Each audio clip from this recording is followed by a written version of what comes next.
Hello and welcome to yet another exciting episode this week, and where the topic is branding. For those who have been following us, we started off with the cottage industry, which led to a series of shows, follow-up shows, which kind of address what the entrepreneur is most likely to go through and the best way to get the product from the factory or the homes to the shelves. And today with us, we have three marketers, branding experts. Start with the ladies first. We've got Kathleen Kihanya, we've got Janice Kemoli, and Chris Beatty. And of course, we've got the brand himself, Waweru Njoroge, and Elijah, who's working behind in studio. So over to you, Waweru. Thank you very much, Martin. Yes, this is Great Leadership Live. This is episode number 5. And this is our new time slot between 6 p.m. and 7 p.m. There's a request to that, and obviously we had to listen. So once again, our guests are people in the branding field. I'd like to ask them very quickly to just introduce yourselves, what your background is like, and then we'll get into the show from there. Let's start with Kathleen, please. Thank you very much, Waweru. Thank you for having me on the show. My name is Kathleen Kihanya. I have been in marketing all my life. I graduated with a Bachelor's of Marketing from the University of Texas in Arlington. I have an MBA from USIU. I am a marketing and brand strategist. I am a trainer on corporate culture and personal branding, and I'm very passionate about building brands. All right, thanks, Kathleen. Janice, over to you.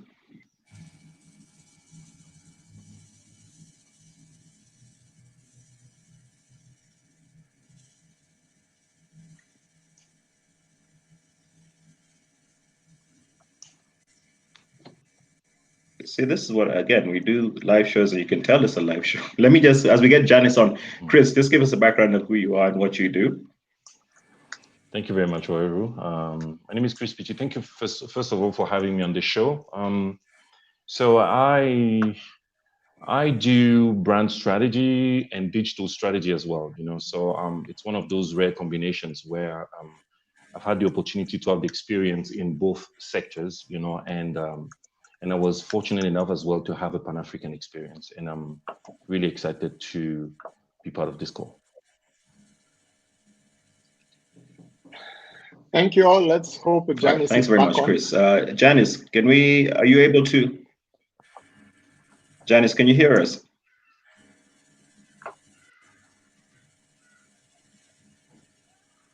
We're still trying to get your mic. Yeah. Okay. And it was working. Okay. Okay. Yeah. As we try to sort out Janice. Janice, you can hear us? Can we hear you?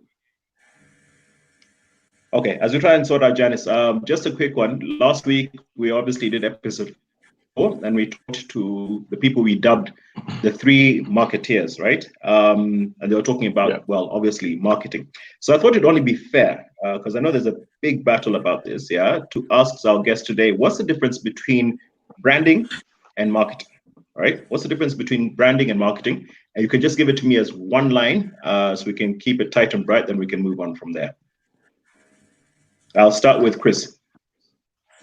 All right, thank you very much for this. I get this question all the time, and for me, it's pretty clear. Branding, when you talk about brand, it's basically who you are, what you stand for, what you believe in.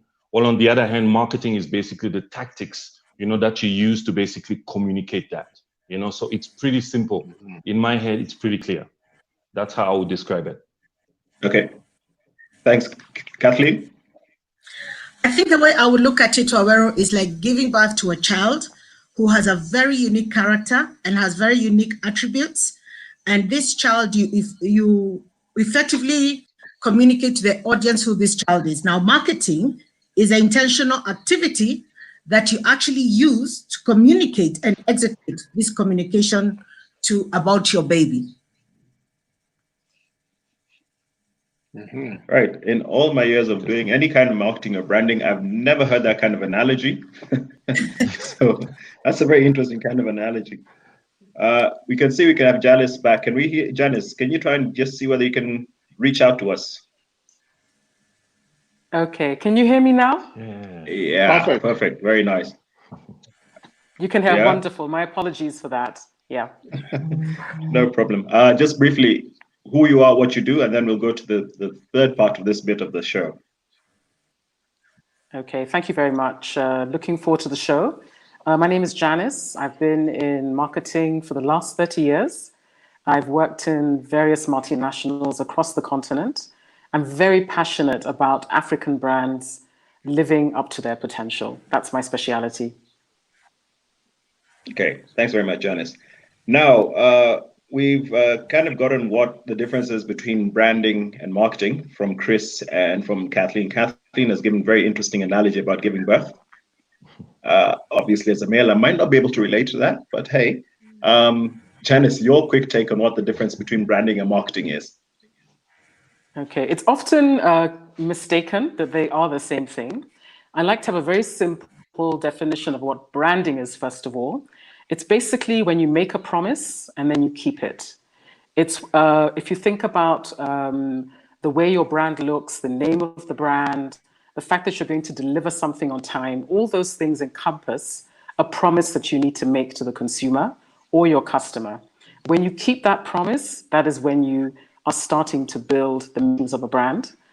Marketing is actually the deliverable of a P&L using the product, your pricing strategy, your distribution strategy, and then the of that. Many people see a brand through the promotion side of marketing, and that's what they tend to see. The name of the brand, the sound of the brand, the smell of the brand, the way it feels is how it manifests itself. Lovely. Okay, thanks very much, Janice. Now, obviously, what we're looking at in terms of great leadership, we tend to focus now on what startups and SMEs can actually do, and that's where we want to try and focus for this particular show.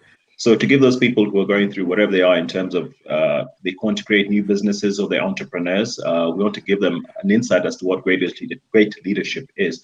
So I'd like to start this question with Kathleen and ask this question. To brand or not to brand? That is a question. Whether it is nobler in the marketplace to suffer the slings and arrows of outrageous competition. Yeah, that's my analogy for Shakespeare from there, right? So what I'd like to do very quickly is then take a look of, for example, the parts shop that you find in River Road, or something that always gets me in terms of the fruit shops that you find opposite Nairobi Hospital. Yeah, they all do the same thing. They've all got the same flowers, all got the same fruits and everything. So to these kind of people, River Road and the guys opposite Nairobi Hospital, to brand or not to brand? Definitely to brand. And let me just say that when you actually have a product and service, you start a business so that you can be able to sell your brand. Now, for you to be able to do that, as Janice has said, it has to be easily identifiable. It has to be distinct. It has to speak to the target market. So the brand is an identity that you give your product. So let me just say about the Nairobi Hospital fruit sellers, because I've been a customer there many times. Much as they look to us like they're all the same, they're not. If you stop to buy those fruits, there are those ladies and men who come to your car with a properly packaged product that has got all kinds of fruits. Some of them will just have the bananas. Some of them will have the grapes, the bananas. They'll have the apples, because a lot of these fruits are bought to take to the patients at the hospital. So they, in their own way, have learned what branding is all about the packaging, about the speed in which they bring the product to you. And where it doesn't really matter what you're selling, it is very critical to brand your product. You must brand your product, because that is what makes it stand out from the competition. Okay, thanks, Kathleen. I think somebody was somebody who said if you don't have a brand, all you have is simply a commodity. So Chris, I'd like to move to you and ask this question. A strong brand can actually lead to marketing advantages and increases companies or businesses' competitive strength. But what kind of hoops do the likes of cottage industries or people who are doing like catering from home or bringing vegetables to your house, what kind of hoops do they have to jump through in order to create this strong brand identity? Well, thank you very much for this. You see, I mean, for me, a strong brand commands a premium price tag, you know. So, and this is why this is all important. This is why people queue, you know, at the Apple Store, you know, when they're about to release something. And this is only the result of some actions that Apple has taken over many years, for example, of existence. And I think for cottage for cottage companies, for example, guys that are trying to really build a brand, they have to go through quite a few things. You know, first of all, they have to figure out what it is that they are. You know, the message needs to be clear. And throughout the discussion, you realize that for me, this is one of the most important things. They have to be very clear. They have to be very consistent. And that is one of the most important things. They have to figure out a way to stay top of mind. It's a bit easier now on digital, you know, because you can literally, I mean, it doesn't cost you anything to actually produce content and to actually be where you want to be. And they have to also understand that, because a lot of small little companies run a lot of product campaigns. I've realized that as well, you know, and they might want to actually start shifting a little bit to brand campaigns, which is more story-like. You know, this is what I would actually say. Okay, thanks very much, Chris. Janice, just shifting gears slightly, yeah. So you've got your brand identity now. For example, if I was to take Wawero Incorporated, which is a startup that is selling screen doors to submarines, as ludicrous as that sounds. But how does then one manage one's brand equity? Let's actually then go back and actually first identify what brand equity is to our viewers who might not necessarily be in the know. So how do you manage that brand equity, but what exactly is brand equity to start with? Okay, and I always like using simple language. One of the most important words that Chris just mentioned is consistency. So a simple example is anyone in the cottage industry that is making a chili sauce, they receive an order. The order says, I want chili sauce. I expect it to be red. I expect the flavor to taste a certain way, smell a certain way. And I want to get that product on a Tuesday, because every Tuesday is when I need to stock my shelf. This is now the customer speaking. From a consumer perspective, it's all about the fact that when I buy that chili sauce, I have the same experience every single time I eat it. And that's what starts to build your equity. The minute something changes and you don't have consistency, people have a negative experience or an unmemorable experience. So the minute I think of chili sauce, I should think about your brand. I should think about your brand because the name is clearly identified on the pack. It's easy to find in the store. When I open it, it smells the way I remember it did last time. The memory of what I ate with that chili sauce starts to come to mind. And the repetition and consistency of that is what starts to build the equity. And as both Kathleen and Chris have mentioned, I'm now willing to pay because I don't have to think about it too hard. I know it's 50 shillings, and every time I spend the 50 shillings, I will actually get what I'm delivering. And that's what the equity really is all about. That positive memory of consistency of the product that I'm buying from the particular manufacturer, or even the cottage industry as well. Okay, thanks, Janice. Great. Actually, we did the show about chilies, episode 3, I believe. So I'm going to shift this now to Kathleen. Now that we looked at the brand equity management, or at least touched on it, this is for startups. I'd like them to get guys to understand how this is different for startups vis-a-vis large organizations.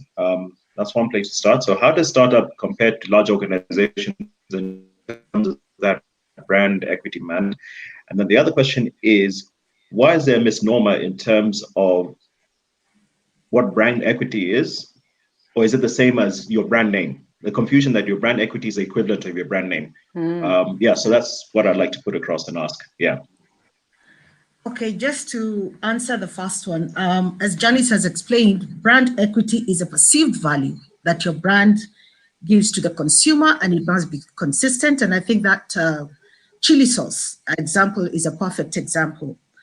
And I think that I can just give you an example. When I branded Mumia Sugar, it's not like we were not having sugar before. It wasn't the first time Mumia Sugar was in the market, but we packaged it. And when we packaged it, we had to support it with a lot of communication. And that communication had to go to the core of the person's heart, to the consumer, because for a consumer to perceive your brand, to build brand equity, the consumer must emotionally connect with your brand.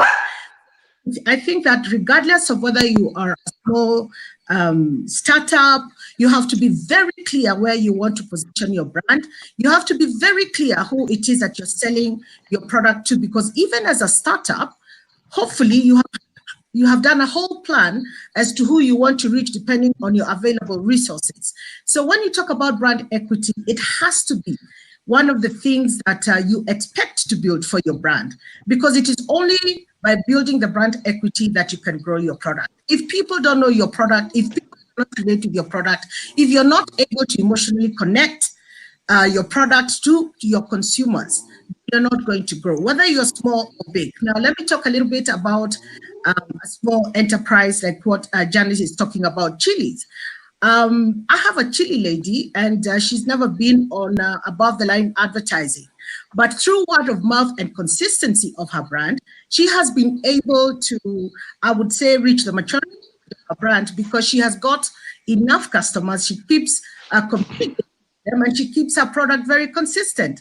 So for me, when I look at brand equity, Waweru, it is not so much the big companies, because even those big companies started from somewhere. They started with an idea, they built a brand, they came up with branding strategies on how to grow that brand, and that's how they became big, because they grew their brand equity. Okay, thanks, Kathy. I'm going to take a bit of a sidestep in terms of when we asked Chris about the aspect of what hoops that startups and SMEs would have to go through in order to create that strong brand identity. I think, and correct me if I'm wrong, there's a lot of points where people fail in terms of not registering their brand names or creating trademarks from that. I'm asking whether that is something that we always should be careful or should be automatically done, as opposed to then saying, okay, I've got my brand, and then I'd go and do a search, and somebody else exists in another country, or somebody else is using it, et cetera, et cetera. So yeah, I wanted to find out, and this goes to everybody in terms of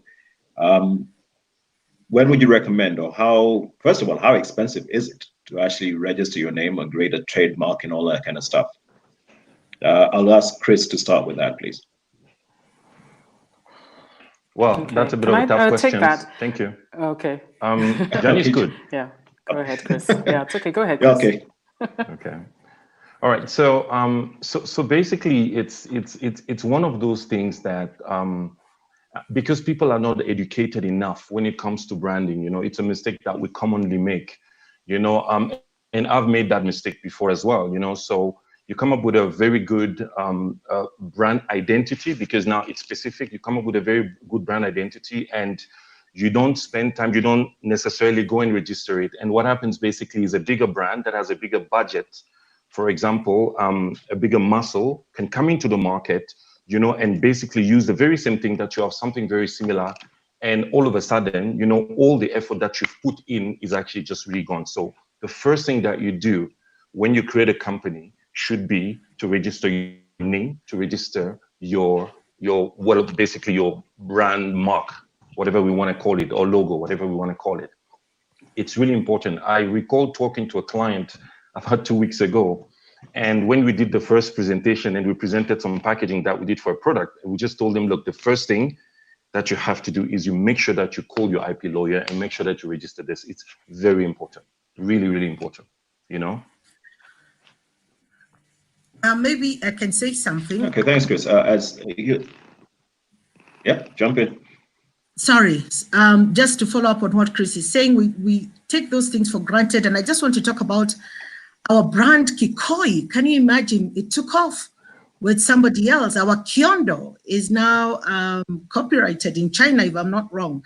And I think this is just some of the things granted. I think it's very critical to understand branding from the beginning to the end, because if you do not protect your brand and it does very well, then somebody else is going to just come and cut you in and add an E at the end or an I, and they just ride on the brand reputation that you have spent a lot of money building. So Just like Chris has said, it doesn't matter how small you are. If you come up with your brand name, if you come up with your tagline, protect it and get it registered. And copyright laws are not just in the country, but they're respected worldwide. Yeah, and I think it's not difficult to get it done because I think the lawyers are very clear on the process. I tried to register the name of my farm and call it Beyond Farm. And they said, no, it sounds very similar to Beyond Fruits. You'll have an issue with getting that name registered in your name. And I just think about it as yourself. Can you imagine if there was somebody else called Janice Kemoli? With all the equity I have built behind my name, somebody else will benefit from the fruits of what I've managed to build in my career. So if you go to my LinkedIn site, you'll find that there's another person called Janice Kemoli, and you won't be able to distinguish the difference and be able to identify that that's the Janice Kemoli I want to speak to. But my name is registered by birth. There is no other person called Janice Kemoli. And that's exactly the same thing when we're saying identity. The definition of words is just the English definition. How will I identify that I want to go to Beyond Fruits or Zucchini if you haven't registered or written your name? So I know where I am and I know what you deliver. I'm going to give money to that brand name. That's the equity and the value that the person that owns that name is going to derive. So it's actually a money issue. So somebody else will get the money, as simple as that. I think the cost, depending on the lawyers, it's about 25,000, or they have different costs, depending on the amount of time you spend with a lawyer. Everything is now on a system. So you actually, when they do the search, they just literally check on the search. And it takes them a couple of days to do that. So there's actually a centralized system to do that. So I think the key that I find is when you're starting these processes, go walk with a lawyer.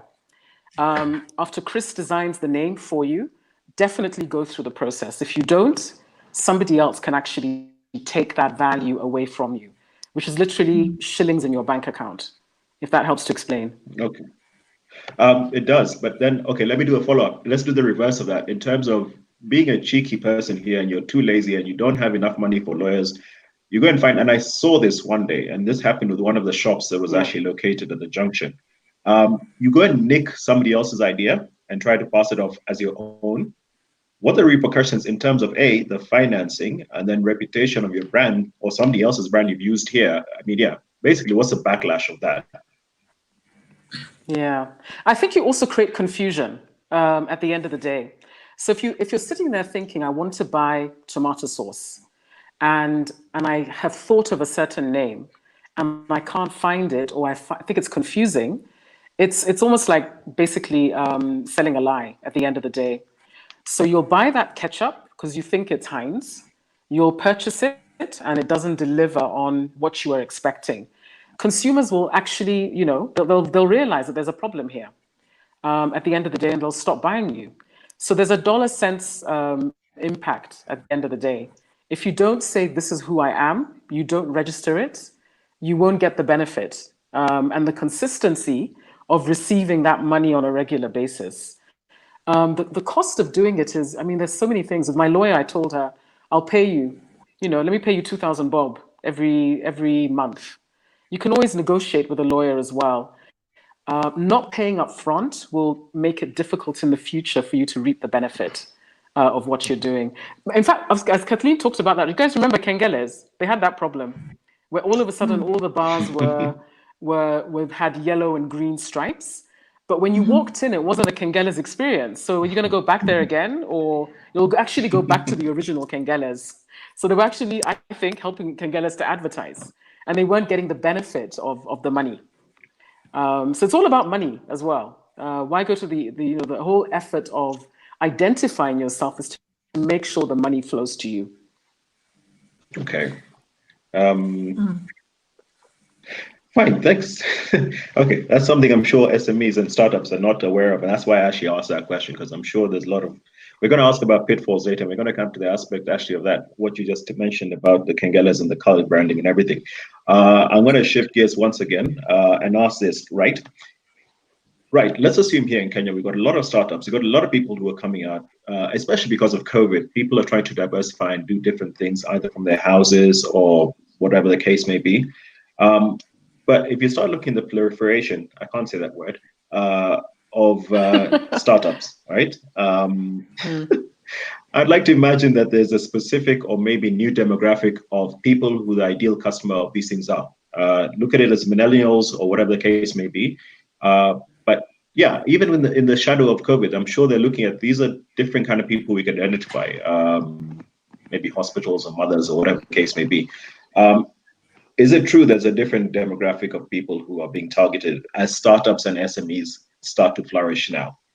Kathleen, I'll ask you to take that. Then I'll go to Chris. Then I'll go to Janice. Oh, absolutely. I mean, for me, the area of food and food delivery and people becoming creative, and I've even seen my daughter do that herself because she's a gourmet chef and just preparing meals for people who would like a special touch delivery. I have seen that happen, and it has mushroomed. And it's everywhere. You see people going to specifics. You have people doing cakes. There are people doing meals. There are people who are doing even yamachoma. There are people who are actually packaging food and delivering at home. So yes, there are some businesses that have mushroomed with this COVID times, and the businesses are really doing very well and growing because what this COVID has done, it has created. We're very careful. And so we want to be as careful. We want to take care. A lot of people don't necessarily want to go out there to the supermarket. Even the supermarkets themselves now have got an app that you can actually order through the app and they can deliver the food. So I think for me, the food industry has taken quite a big leap in these COVID times. That's one of the areas that have seen positivity. Okay, thanks, Kathleen. Chris, just to take up that question as well, please. Well, I'll just basically add on to whatever Kathleen said, because I think she's spot on. And I think what happened basically with COVID, specifically with COVID, is that COVID has accelerated what we call digital transformation. Whatever was supposed to happen in the world in the next 2 years has actually practically happened in the past 2 months. So, and behavior has also changed, so people are more, and convenience is a more important thing. It's even more important today.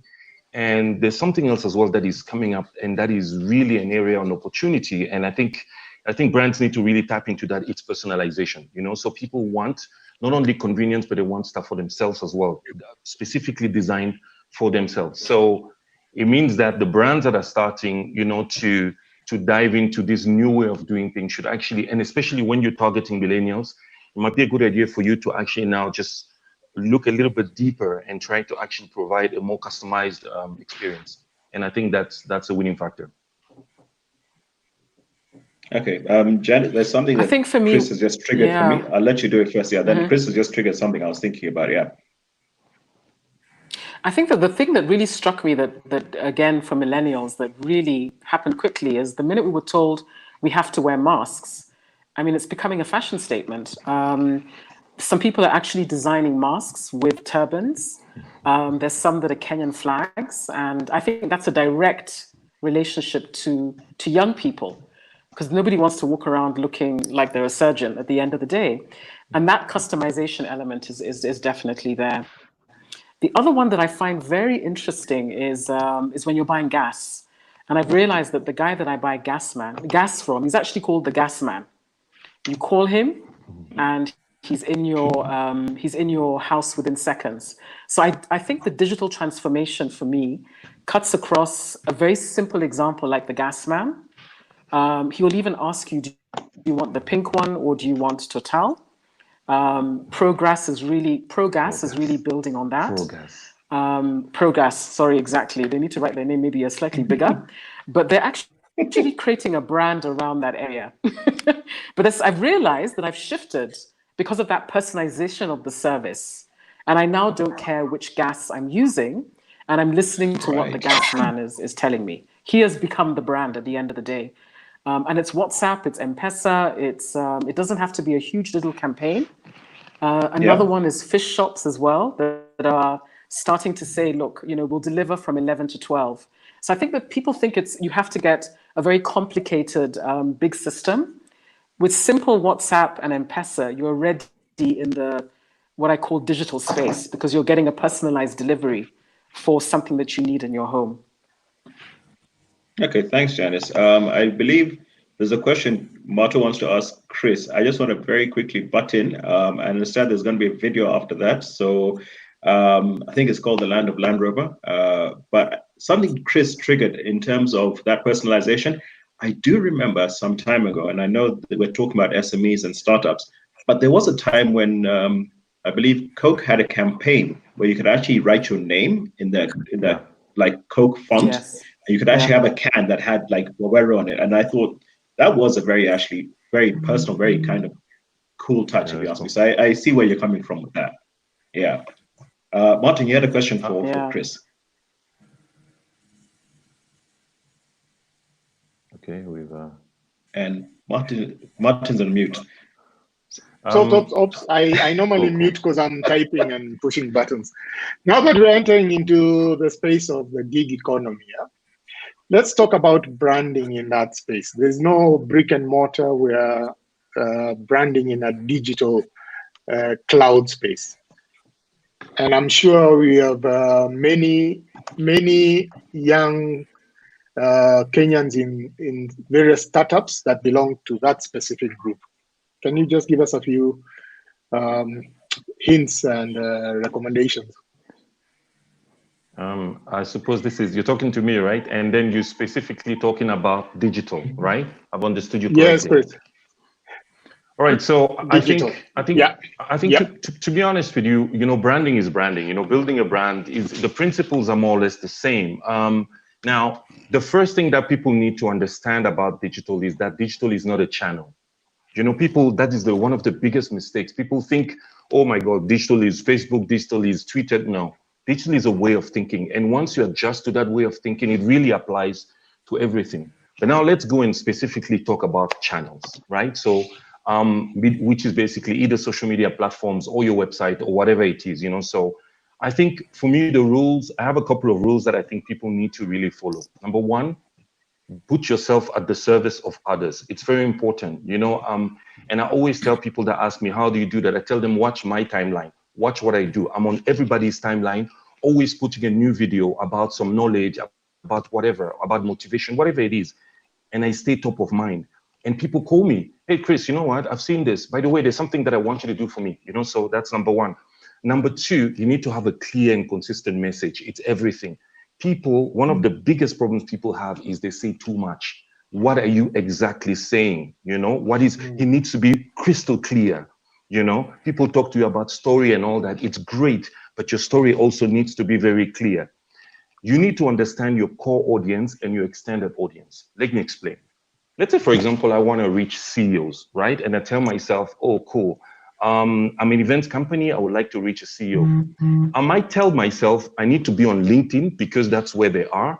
But that's a mistake because I should be on LinkedIn, but I should also be on Instagram and on Facebook. Let's on Instagram because their kids are on Instagram, and we never know what happens because a kid can see something and go and show their dad and say, hey, Dad, you know what? I know you were looking for this. What do you think of this? So core audience, extended audience. You need to understand your digital platforms. What digital platform is good for what? If you're trying to build thought leadership, you probably need to spend a lot of time on LinkedIn. You need to write articles. You need to show the talks that you've been involved in and so on. And I mean, if you're building, let's say, for example, you're selling some visuals, Instagram would be the better place for that. For example, if you're selling furniture, if you're selling any lifestyle product, Instagram will probably be the right place for it. If you want to target a certain type of millennials, probably TikTok would be the right way to go, even though I'm a bit wary about that platform, wary of that platform. You need to change the language. Everybody is saying the same thing. Don't laugh. I'm very serious about that. It's just that it's a topic for another discussion. So you need to also be very clear about the language. Everybody speaks the same language. And I've realized that for big companies, for small companies, we've done some brand strategy for, let's say, an investment company, and we realized that all the big investment companies across Africa we're using the same keywords, you know? So, and even when we go down, when we talk about the young, I mean, let's say digital marketing, everybody is a digital marketing expert now, let's say Nairobi. So how do we differentiate, change the language, use different words, maybe interactive marketing, whatever it is, just find something that you can own and stick to it. And then the last thing that I would like to say as well is, you know, people scroll basically a lot on these digital platforms. You need to think about, there's a new concept called visual hammer, right? So it's basically find one thing that identifies your brand that people cannot forget. I don't know if you guys, it's an external, okay, I'll take a local brand, Fiber. You remember Fiber and that dancing man? And, you know, that is you know, people laughed at that thing, but that thing really stayed, you know, and look at where they are today, you know. So you need to find something that people will identify you with and so on. So there could be a lot of different things, you know, that we say, but for me, these are the rules that I would say people should follow. I hope that helps. Yeah, it's a great insight. Kathleen or Janice, do you have anything to input? I know we need to take a breather, so with everybody, there's been a lot of talking. And the problem with talking heads is sometimes people get lost. So should we take a quick break and run a quick video, then come back? Sure. I have something for you over here. Okay. Let's just watch 2 clips and then we can come back. And we have a question.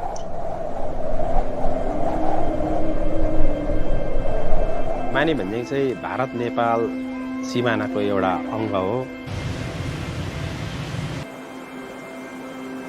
भन्ज्याङ भनेको चाहिँ अब mode सबैतिरको बाटो आउने This is not exactly a town, this is a small village, but out here we have around 40 Land Rovers. Land Rover बुढो भनेको हो छ नि अब त्यो मान्छे भन्दा ज्यादा भएको एज भएको त छैन होला अल टोटल मिलाएर अहिले हाम्रो 42 वटा गाडी छ त्यही कारण माने भन्ज्याङ धेरै फेमस भएर गएको छ And we feel so proud about it. Where people say, where do you belong to? We say, we belong to the place, we have Land Rovers.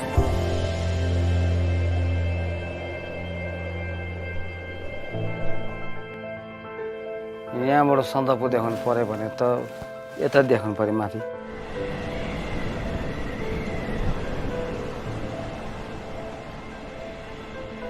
माने भन्ज्याङमा ल्यान्ड रोभर इम्पोर्टिङ भएको चाहिँ किनभने माथि कच्चा रोड थियो अरू गाडी त्यो हुँदै नआउने Road up to Sandakpur steep, I would say like this. यहाँ बाटोको अलिकति त्यो अप्ठ्यारो भएकोले गर्दाखेरि सन्दकपुर फालुट रोडमा अरू गाडीले त्यति तुलना नगर्दा पनि हुन्छ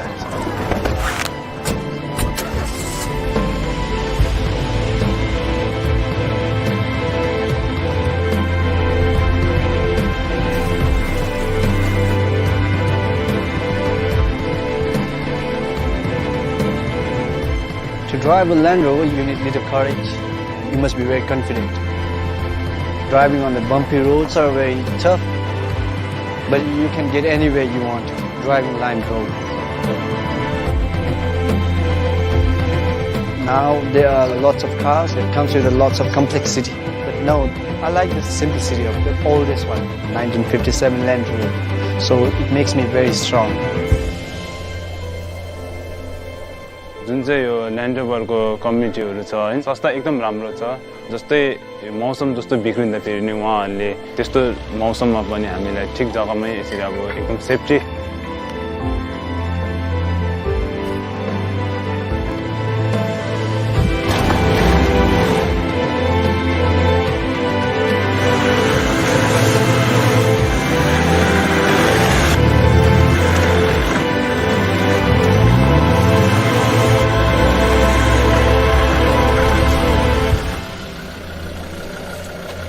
After driving very tough roads, at last you see magnificent views of Himalayas.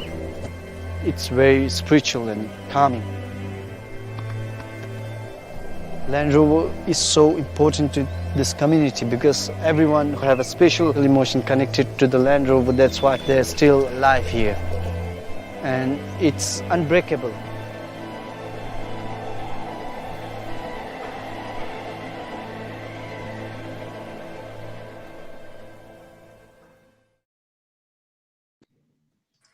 That's serious. Wow. Wow. Huh? Yeah. Serious. I would love to work on such a production. I have one more video for you guys.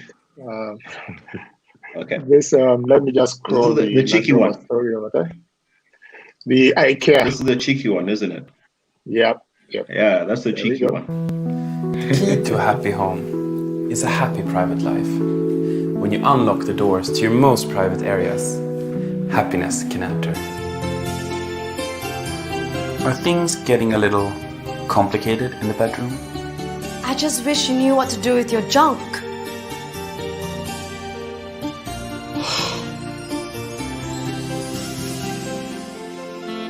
Try a little space. I think we need a little space. I think we need a lot of space.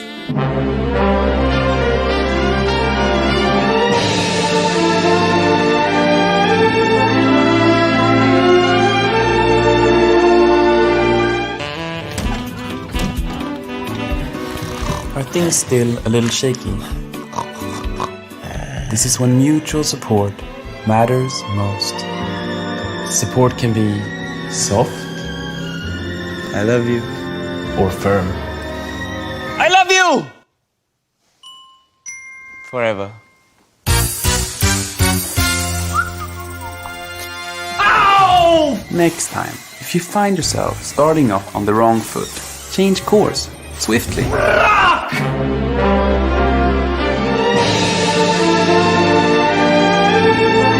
After all, some things are best kept inside. Lastly, always believe in yourself. You can do it, honey.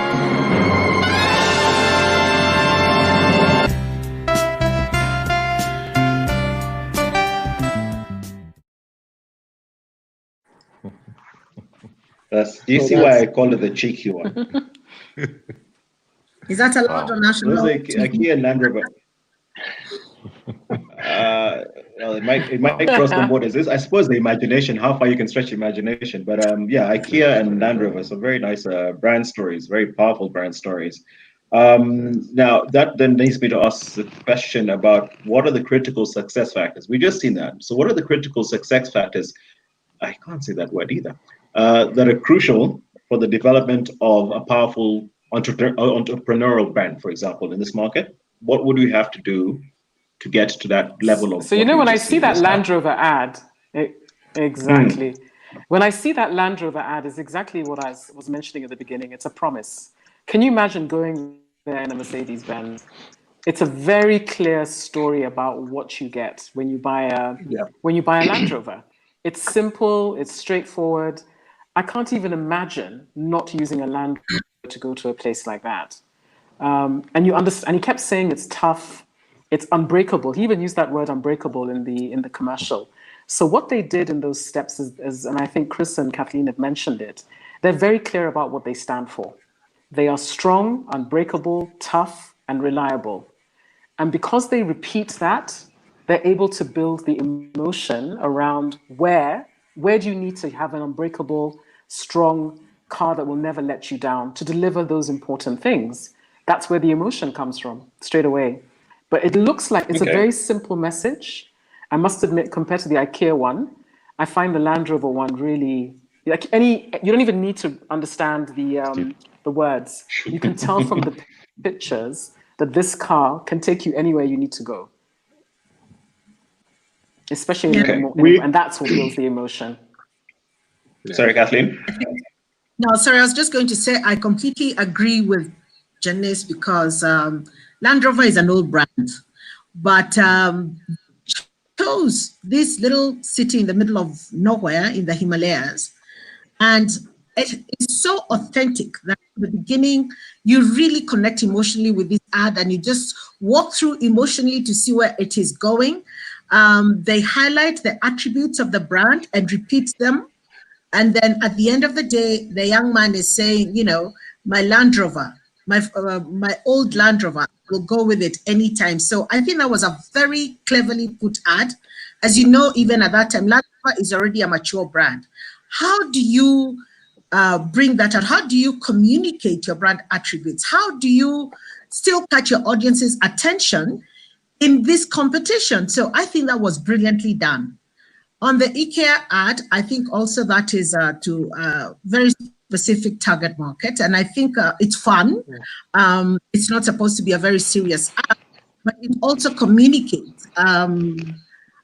It communicates. Let me just say that. It communicates, it shows, because it's very naughty, it leaves a lot of imagination. But I also think that they met whatever the expectation ad was met.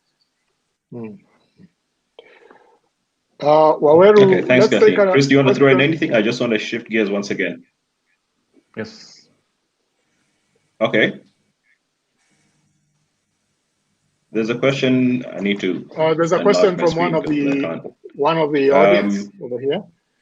What happens when you wrap a good brand around Alex Gashanja Mwangi is asked, what happens when you poor product? Yeah. What happens when you wrap a good brand around a poor product? Chris, do you want to take that? Well, I think, yes, let me actually take that. And I think I'll take it looking at, and I know that a lot of people are going to really attack me. I hope these guys are not connected, because I'm going to talk about local brands, right?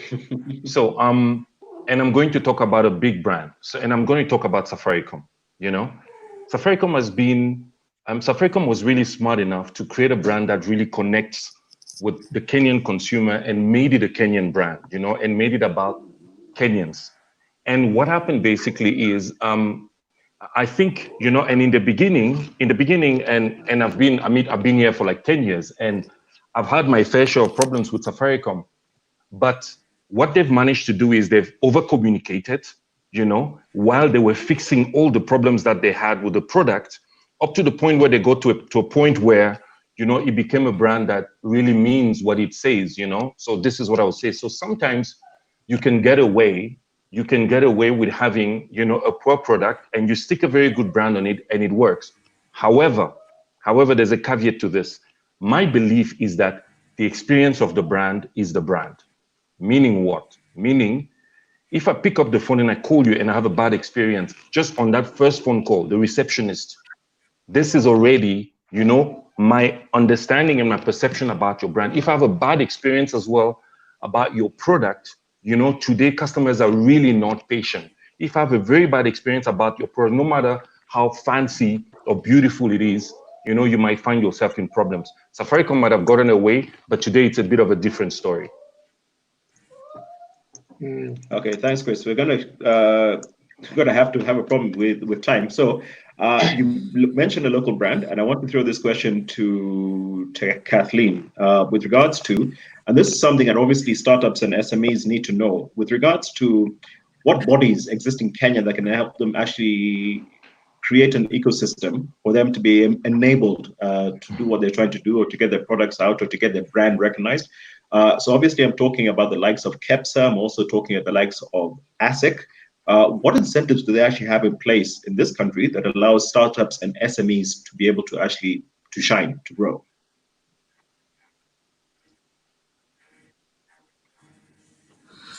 I think Janice mentioned a bit earlier, no matter how small you are, the first thing you have to do is look also for professional help, because I think that when you look at organizations like KEPSA, which represent the private sector in business, and let me also mention the Kenya National Chamber of Commerce, because these are organizations that are there to help the Mwananchi. I think when you start up, you have to do some research and some homework and find out what institutions exist and what services do they offer.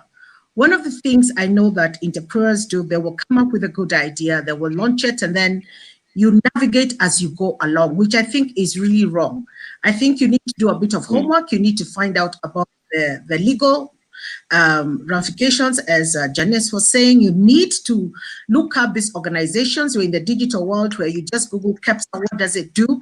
And I think all these organizations are out there in terms of support. I know KEPSA, for example, is the members of KEPSA are people who have been in this industry for a long time. A lot of them were self-starters at some point, and they have got a lot of information that they can give in terms of support. And so for me, I think it is your responsibility as a business person, as a startup, as an SME, to go out there and find out who can mentor you, where can you get this information, because it's readily available. A lot of people come to these organizations when it's too late. So, you launched a brand, according to how you perceive it. You see that Janice launched the same brand and it did very well. So you thought that you could do the same thing, or you thought that if you did it in a different county, it's going to work. So when your brand is not doing too well, that's when you start seeking for help when you have already killed your brand. So I think it's very important to do work, know what these institutions are, what do they stand for, seek for help, talk to people who have already done it. That is really my take. Okay, thanks. Yeah, that answers it perfectly. Thank you. We've got about 9 minutes, so I'm going to try and get as many questions as that I can. Janice, I'm going to ask you to take this one. Omo, sellotape, Xerox, Post-it, Photoshop, Stenson, Kleenex. All these examples of what I'd like to call genericide, right? Products that achieve so much universal prominence that their brand names become generic identities of similar goods, So is this a double-edged sword? Absolutely, it really is. And one of the things that you need to start doing is they either stopped advertising, which they should continue to do. They didn't refresh the brand and talk about all the occasions when you can use it. But more importantly, they probably weren't having any innovation as well. So someone like Xerox, for sure, then I don't even think they exist anymore at the end of the day. But if you're not innovating, which I think Omo tried to do by talking about new perfumes, so new reasons for me to remember you and to think of you, just like any other relationship. A couple of you are married or are hoping to get married again in the end. But if you keep presenting yourself in the same way, then there is no difference. The other thing as well is touching on, as you become a much bigger brand, is that if your product is also not delivering, and I think Chris talked about it as well, whereby you're saying I'm a brand and you're advertising, but your product is actually not delivering and giving me nice reasons to continue to use you. So it's not you have to continue in the relationship. Every year you need to assess and say, this is where we are. We seem to be slowing down on whether people like us or not. They'll explain to you exactly what the reasons are. For example, on juice, they might tell you that there's too much sugar in the juice. So how do I now reformulate to make sure that it's less sweet? Or there might be a new hot flavor that's coming up. That will give you a new reason to look like you're new and refreshed. And you stop the commoditization of your product. But I think actually you should have given this question to Kathleen, because that's exactly what she did. She presented sugar in a different format. And right now, there's so many sugars that are available. I don't know about the rest of you, but now I look at the grain of the sugar to try and see a difference. Because now it's like, wait a minute, they're not actually exactly all the same at the end of the day. So it's the little things you do. It's the reasons why I should use you, and that you keep communicating consistently why you are good, and then you avoid the commoditization. Okay, thanks. Yeah, okay, Kathleen, I mean, the whole aspect of doing sugar in a clear bag, everything makes a lot of sense. Yeah, that was Kathleen's question, not mine. Okay, when we have you back, I'll save that question just for her. As we're running out of time, let me ask this, and I'll put this to everybody, and then we'll try and fill in our parting shots. This is something actually Martin is very passionate about, and we've had various conversations about this. But what are the basic components of brand positioning? And can individuals, purport to be brands? Can individuals purport to be brands? My personal take is that they are personalities. They're not brands, and they can be used to promote brands. And this, I suppose, ties back to, I don't know, I'd use Nameless or Juakali or something. Okay, Juakali, to launch the to brand an auto spare shop in River Road, whatever the case may be. So, can personalities actually be brands? Chris, you can start because you seem quite eager about that. Okay, I don't know why you say I'm quite eager about that, but no. For me, you know, thank you very much for this, though. Let's go back to the beginning. Let's go back to what it is that would define a brand to be. You know, so it's basically a set of consistent attributes that can define it. You know, that's what it is. You know, so a personality can be a brand, of course. I mean, we have examples all over the world. And to really answer your question, you know, in terms of and I don't know if I got your question right in terms of what does it take to build one. Did you ask that? Yes. What are the basic components of brand positioning? What are the basic components of brand positioning? Well, first of all, you need to find a niche. You know, it's very important. You need to have a niche. And before your niche, even you need to define what it is that you are. It's very important. Know what it is that you are. Define a niche. Be authentic. And one thing that people seem to forget is create a brand identity. I mean, look at this. You know, I always have my personal brand, you know, as much as I can, you know, and as much as I can, I try to push it. It was just not appropriate to wear a hat, you know, with ladies, you know, on the show. But, you know, I would have definitely had that. And then most importantly, you need to have a plan. You know, the mistake that people make is that because it's a personal brand they're trying to build, they don't think you need to have a plan. Every single thing you do should be really choreographed. Whenever people see you, it should be because you're saying a certain number of things. You have a certain language. It's consistent. That's what I would say. Okay, Kathleen? Well, I'm really itching because I'm a trainer on personal branding, and I would like really to think a lot about the politicians. I won't name any names, but a lot of people get into politics, understand that when they're campaigning and doing all those things, they're representing themselves as a brand. They're making promises. What promise are you giving to Mwananchi? What you're going to do for them? What they forget is that they're a, and then before you know it, they completely change that brand and they don't even remember what it is that they were. A human being is a brand as well. You have to be very clear what you stand for. You must be very clear what your principles are, what are your values. And in everything that you do, whether you're a politician, whether you're a CEO, values must come out very strongly in everything that you do. So I think anybody, and I like, Chris is saying my hat, we are all brands. And let me tell you something else, even for human beings, within 10 seconds of meeting somebody, they have already sized you up and made up their mind. They already have a perception about you. So I think it's very important, even as human beings, to remember that you are on the watch all the time, especially when you're on when other people are watching you, when you're an influencer in society. It is very critical to have a brand that people can identify with and be consistent on that brand. Don't keep changing depending on what's happening at that particular time, which is what we have seen a lot of people doing. Be consistent, be known for something. Let people say that is Kathleen and we know this is the person that she is. No matter what happens, this is Kathleen that we know.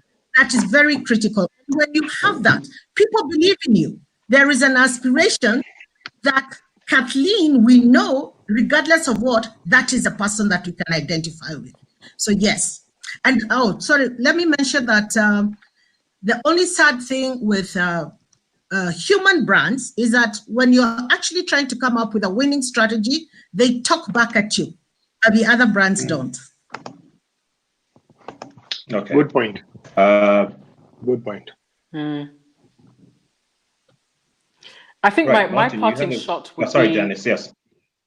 Yeah, my parting shot is that you're either consciously or unconsciously a brand.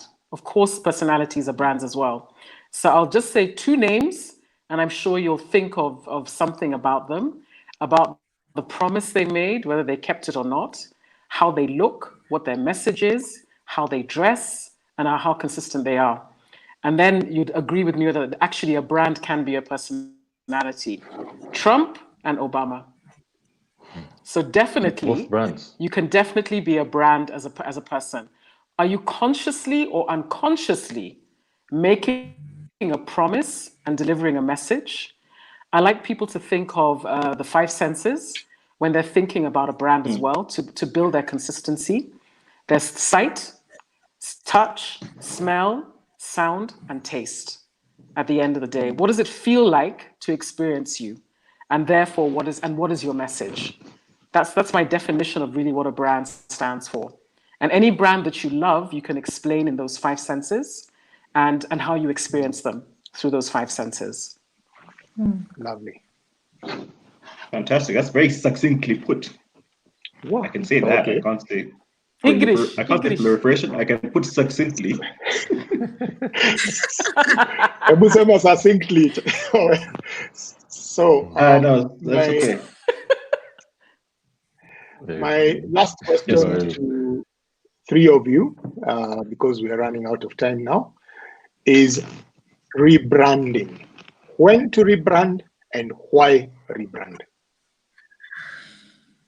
Anyone can take it, whoever's ready, and we just go through that. Well, I could try. Yeah, I could try, because I've been involved in so many of these assignments. Chris, you guys need to come because we need to rebrand. So the first question is why? Why do you feel that you need to rebrand? And very important that we understand this, because people think rebranding is basically changing a logo and have a couple of billboards and TV commercials, and then that's it. Look at the biggest corporates, for example, let's say in Kenya, right? So something changes, they basically re-engineer the brand, because this is what a rebrand is looking at the strategy of the brand and say, okay, you know what, this is what we wanted to do. The personality of our brand hasn't necessarily changed, but we need to stretch just a little bit, because brands can stretch. And we need to readjust. And if you don't do that all the time, you're going to have a problem. Brands do that all the time. So you get guys that actually call you and you do a rebrand, and then all they do is, once all that is done, the next thing that you see is just basically some commercial or some billboards. No understanding, no clear story that actually explains to people what has changed and what the new vision is, So, and that most of the brands that I've seen especially on the Kenyan market and in Africa in general, do that, apart from the multinationals. Really, really big problem. We seem to have lost Janice, but Kathleen, did you hear the question? Yes, about rebranding. Okay. Yes. Correct. A brand has a lifespan, and on each part of that lifespan, it must always remain relevant. So let's say at the introduction of the brand, you have a very clearly defined target market. And as the brand grows, there is also external factors that you do not control. And all of a sudden, the need that your brand was meeting for its target market is not anymore. It's no longer valid or relevant, because there are other products that have come into the market with more perceived value than your product. So you need to look at your product and see, how can I change to meet that demand? How do I get to retain my customers? A lot of companies make the mistake and think that they already have their customer base, and it doesn't really matter. Just remember that customers will stay with you as long as you continue to satisfy that need that they have. True. The minute they find an option that is promising better things, then they will definitely go to another. So you need to reinvent. You need to know what's happening in the market. You need to be sensitive and present to the changing habits of your target market. So, and those brands that Tawero mentioned earlier, some of them have really died, and the reason they died is because of just not taking that into consideration and thinking, because they are at a mature growth stage, that their customers are going to stay with them. Some other times you have a merger of 2 companies and then you don't know exactly how to go about it.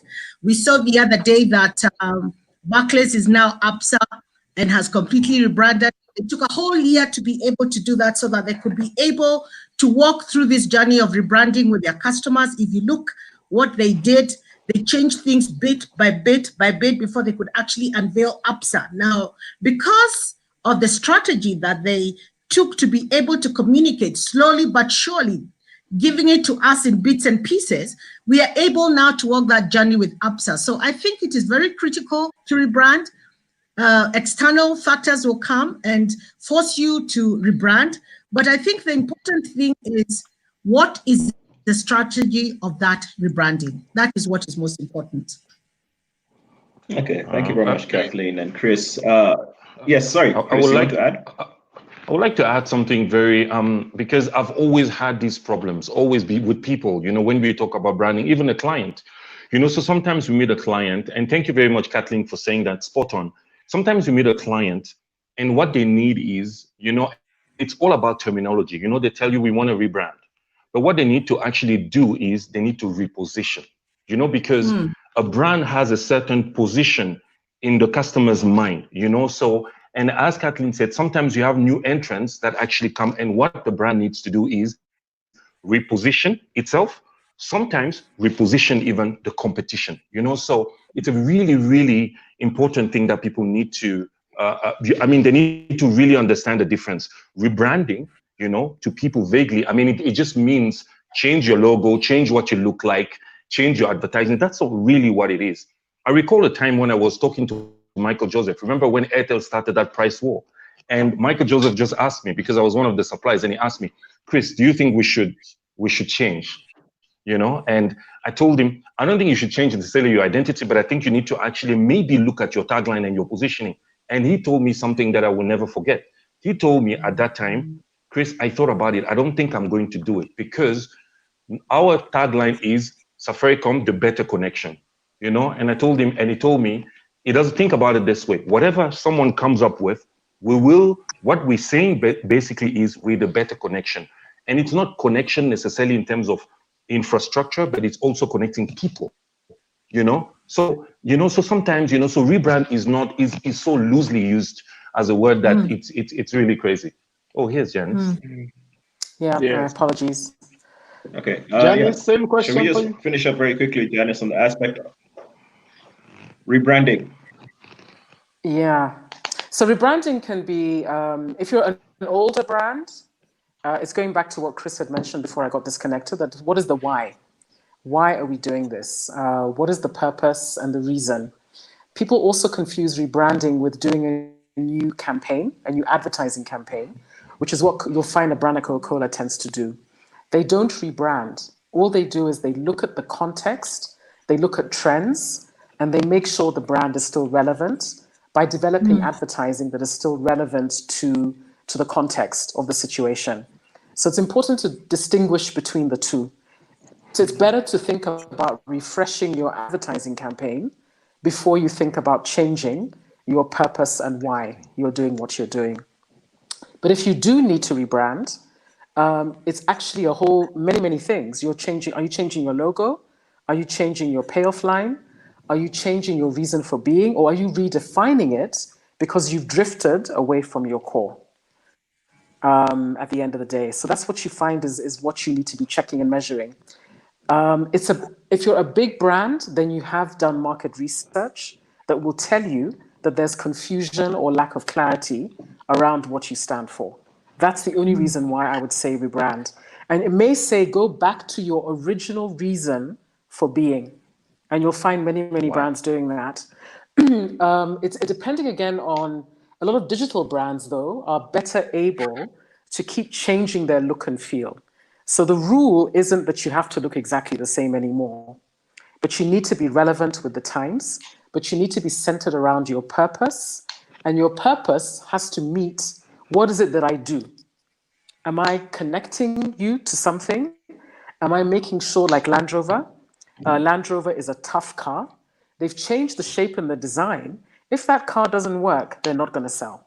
And that rebranding exercise would be a failure at the end of the day. So it's very important to go back to who you are, what you stand for. Am I refreshing?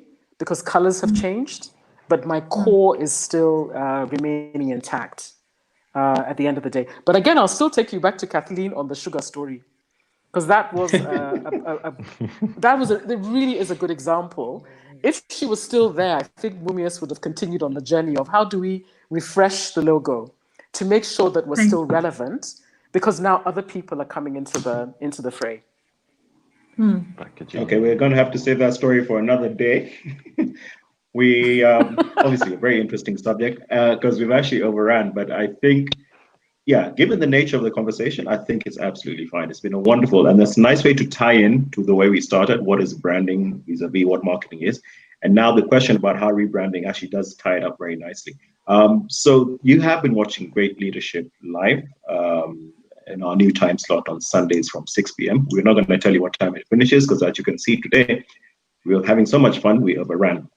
But my parting shot for this evening's show is this. Something I came across that says, a brand is no longer what we tell you, the consumer it is, right? A brand is no longer what we tell the consumer it is what the consumer tells each other it is.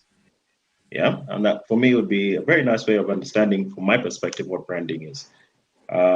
Yeah, so Martin, unless you have anything to say, we can bring this show to a close. Can I have a parting shot?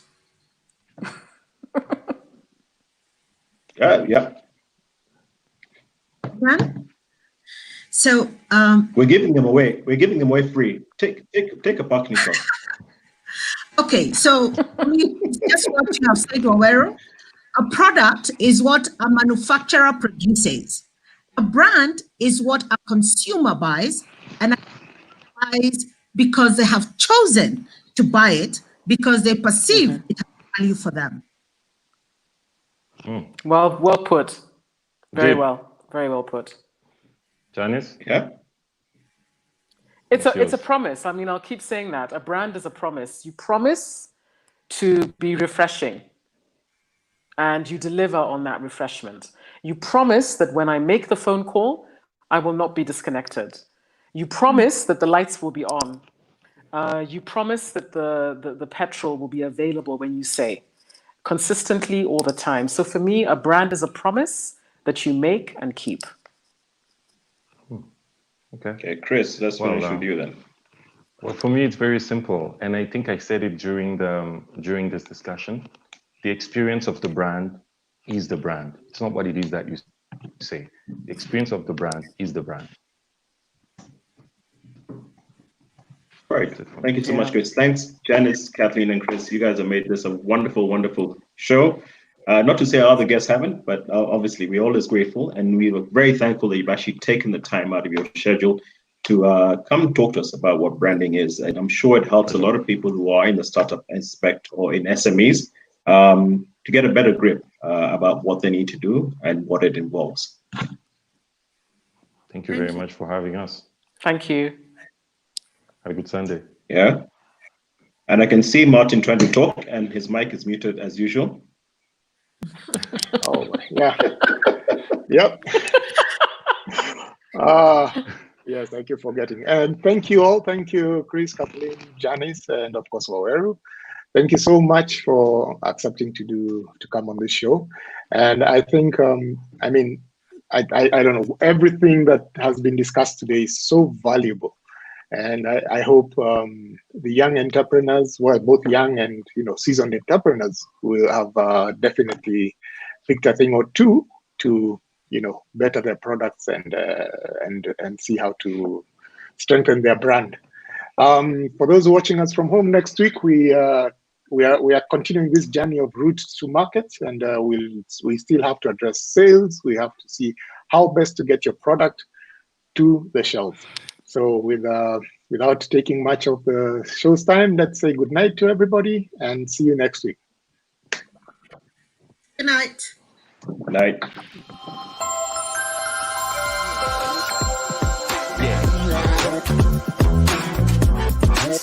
Yeah.